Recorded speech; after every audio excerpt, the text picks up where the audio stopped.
Outcomes of the Quad Foreign Ministers meeting. Critical questions by CSIS's S.L. Narasimhan, published July 31, 2024. This text-to-speech audio was generated by 11 Labs. The annual Quad Foreign Ministers meeting was held in Japan on July 29th, during which the Quad members, Australia, India, Japan, and the United States, convened to discuss the progress made and future actions of the Quad.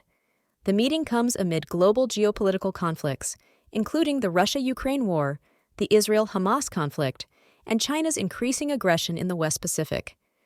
India is expected to host a Quad Leaders Summit later in 2024. Q1. Is the Quad a security grouping? A1.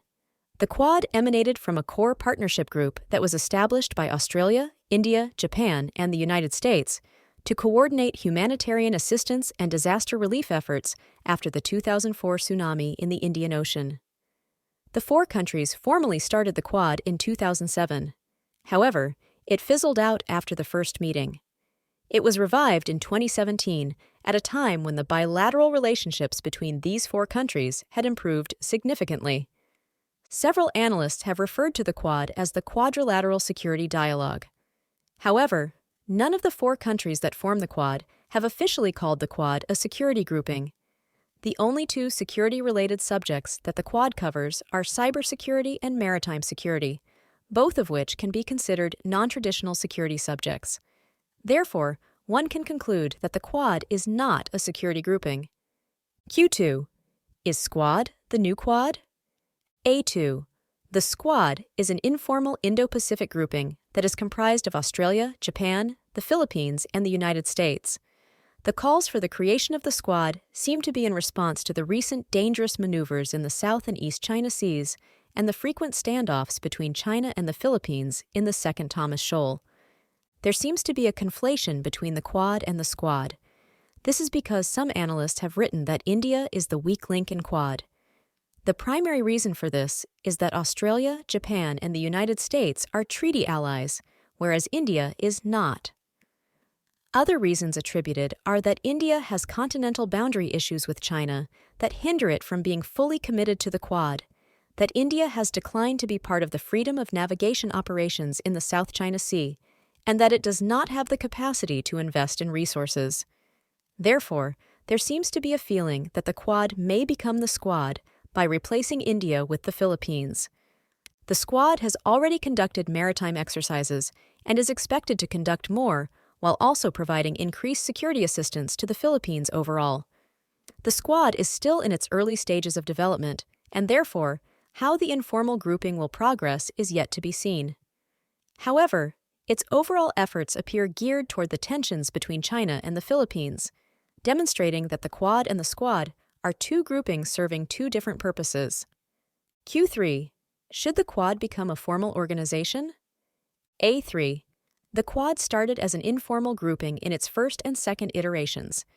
In recent years, there have been calls to make the Quad a formal grouping with a secretariat. However, there are two diverging viewpoints on making the Quad a formal organization.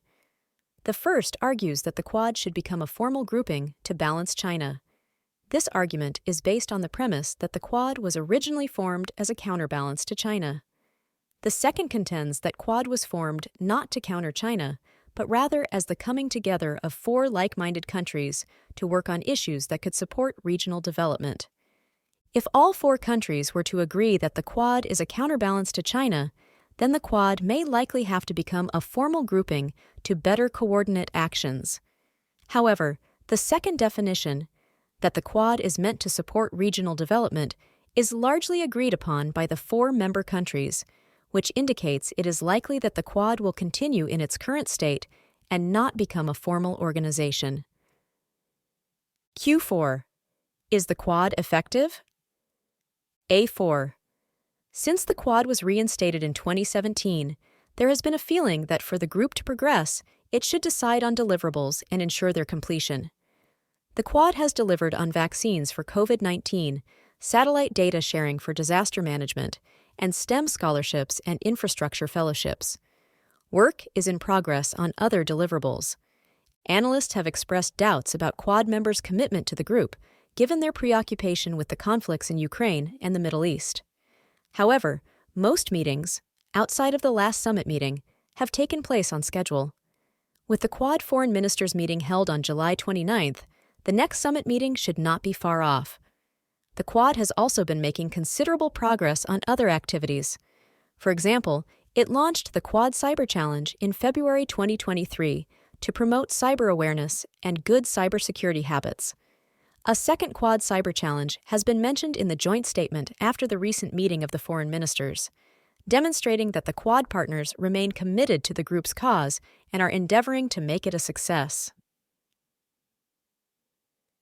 Q5. What were the outcomes of the Quad Foreign Ministers meeting? A5. This meeting reviewed the progress on the decisions made in the previous Quad meetings. The joint statement addressed a wide range of themes. It reaffirmed the commitment to the principles of the UN Charter and emphasized the importance of a free and open Indo-Pacific. The statement also highlighted the significance of steps being made toward meeting the UN Sustainable Development Goals and decisive actions against climate change. Additionally, it underscored the necessity of maintaining a rules-based international order while condemning terrorism and emphasizing the need for enhanced cooperation on counterterrorism efforts.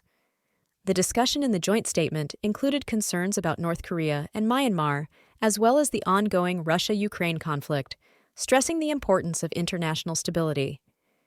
Humanitarian assistance and disaster relief was identified as a critical area for collaboration, as was reaffirming the importance of Association of Southeast Asian Nations centrality in regional affairs. The statement also focused on critical and emerging technologies, CET, maritime security, and cybersecurity. Overall, the meeting highlighted the Quad's dedication to addressing these diverse issues facing the region through collaborative efforts. The meeting also extensively covered ongoing maritime conflicts in the East and South China Seas. In terms of future initiatives, foreign ministers expressed an intention to launch a Quad Maritime Legal Dialogue under the Quad Maritime Security Working Group to aid in upholding maritime order in the Indo-Pacific region. Other initiatives involving CET, cybersecurity, and women's empowerment are also in motion. Despite the numerous themes covered during the Quad Foreign Ministers meeting, there has been some criticism over limited mentions of security cooperation broadly and the Taiwan Strait specifically. The Quad may have avoided these topics to balance China's existing sensitivity to the Quad's existence. The Quad is gradually maturing, and with a steadily increasing agenda and numerous achieved deliverables, it is likely to grow stronger in the future.